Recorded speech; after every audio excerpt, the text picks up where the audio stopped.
قرآن و حدیث سے ثابت ہوتا ہے کہ جب امام مہدی و مسیح موعود کا ظہور ہوگا تو اس کے زمانے کے علماء یہودیانہ روش اختیار کر کے اس کی مخالفت میں تحریف سے کام لیں گے۔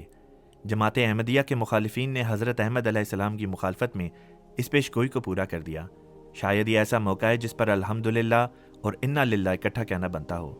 میں نے اپنی پچھلی ایک ویڈیو میں عرض کیا تھا کہ رسول اللہ صلی اللہ علیہ وسلم نے نجران کے عیسائیوں کے سامنے یہ دلیل پیش کی کہ عیسیٰ علیہ السلام پر فنا یعنی موت آ چکی ہے، جبکہ خدا پر فنا نہیں آ سکتی۔ اس پر ایک پاکستانی مولوی صاحب نے اعتراض کیا کہ میں نے پورا اور صحیح حوالہ نہیں پڑھا، لہٰذا آج میں آپ کے سامنے اس کتاب اسباب النزول کے 3 مختلف ایڈیشنز لے کر حاضر ہوا ہوں۔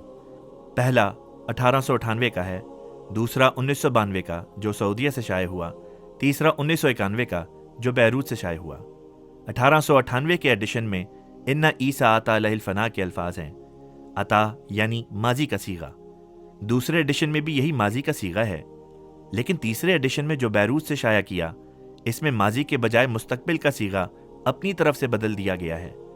یہ ہے اصل دجل، یہ ہے یہودیانہ تحریف۔